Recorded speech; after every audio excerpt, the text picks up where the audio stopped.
Hello बच्चों, इस प्रश्न में हमें दिया हुआ है वृत्त के कई जोड़े युग्म खींचिए और प्रत्येक जोड़े में कितने उभयनिष्ठ बिंदु है। उभयनिष्ठ बिंदुओं की अधिकतम संख्या क्या है, ये हमें बताना है। ठीक है बच्चों, तो यहाँ पर चलिए सॉल्व करते हैं प्रश्न को।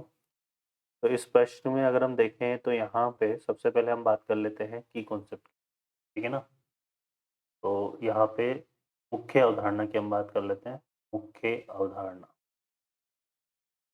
तो इस प्रश्न के लिए जो मुख्य अवधारणा रहेगी वो क्या रहेगी बच्चों? वो रहेगी हमारे पास यहाँ पे दो वृत्तों के उभयनिष्ठ बिंदु, दो वृत्तों के उभयनिष्ठ बिंदु, उभयनिष्ठ बिंदु। ठीक है, तो दो वृत्तों के उभयनिष्ठ बिंदु की हमें इसमें बात करनी है। तो वो हम कैस किस आधार पर करेंगे? यहाँ पर देखो, दो वृत्तों के उभयनिष्ठ बिंदुओं को हमें देखने के लिए हमें क्या करना पड़ता है? सबसे पहले यहाँ पर जो दो वृत्त दिए जाते हैं उनकी विभिन्न स्थितियों की बात करेंगे। तो पहली स्थिति में हम देखो दो वृत्त को हम क्या ले लेते हैं?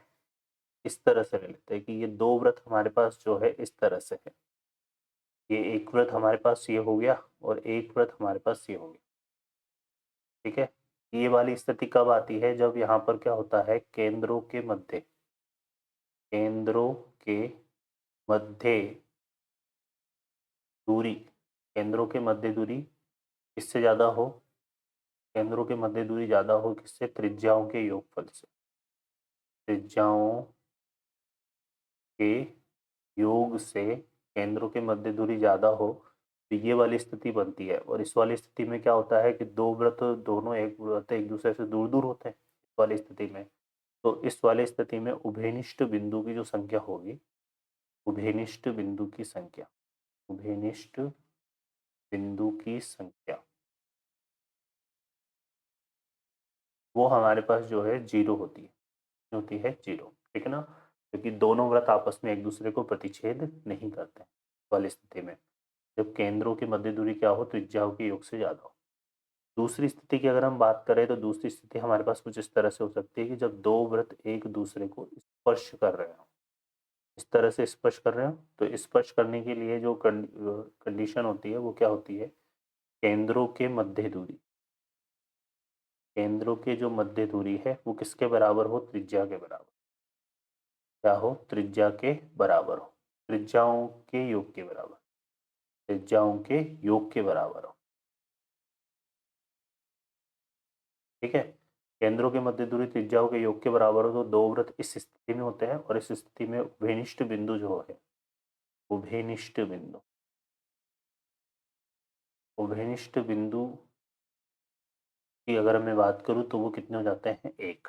ठीक है बच्चों, तीसरी स्थिति क्या बनती है? यहाँ पे तीसरी स्थिति हमारे पास ये बनती है कि जो दो वृत्त हैं, दो वृत्त वो एक दूसरे को इस तरह से प्रतिच्छेद कर रहे हैं। ठीक है ना, एक दूसरे को काट रहे हो, दो बिंदु पर मिलेंगे फिर यहाँ पे, है ना। इस वाली स्थिति में क्या होता है? इस वाली स्थिति में केंद्रों के मध्य दूरी, केंद्रों के जो मध्य दूरी है, मध्य दूरी, केंद्रों के मध्य तो जो दूरी है उसमें त्रिज्याओं का योगफल ज्यादा होता है। क्या होता है? त्रिज्याओं का जो योग है वो केंद्रों की मध्य दूरी से ज्यादा हो। और दूसरी अगर हम बात करें यहाँ पे तो त्रिज्याओं के अंतर से कम हो। किससे कम हो? त्रिज्याओं, त्रिज्याओं, त्रिज्याओं के अंतर से कम हो। किससे कम हो? त्रिज्याओं के अंतर से। ठीक है ना, तो केंद्रों की मध्य दूरी बड़ी हो लेकिन योग से छोटी हो तो फिर इस ये वाली स्थिति बनती है। और इस वाली स्थिति में उभयनिष्ठ बिंदु की संख्या, अगर मैं बात करूं यहाँ पे उभयनिष्ठ बिंदु की संख्या, उभयनिष्ठ बिंदु की संख्या वो कितनी हो जाती है बच्चों? दो। हाँ ठीक है ना, दो उभयनिष्ठ बिंदु की संख्या हो जाती है। और जो चौथी स्थिति होती है उसमें दो वृत्त हमारे पास इस तरह से हो सकते हैं। ठीक है ना, एक वृत्त दूसरे वृत्त को आंतरिक स्पर्श कर रहा हो।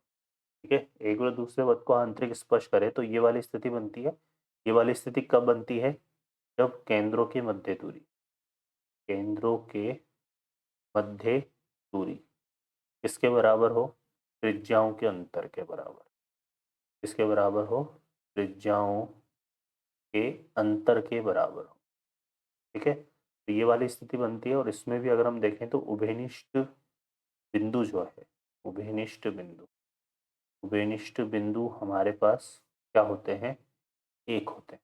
ठीक है, और एक आखिरी स्थिति और होती है हमारे पास, जिसमें क्या होता है, एक वृत्त जो है दूसरे वृत्त के अंदर होता है, इस तरह से। ठीक है, एक वृत्त कहाँ होता है, दूसरे वृत्त के अंदर होता है। ये कब स्थिति बनती है, जब केंद्रों के मध्य दूरी, केंद्रों के मध्य दूरी क्या हो, कम हो, किससे, त्रिज्याओं के अंतर, त्रिज्याओं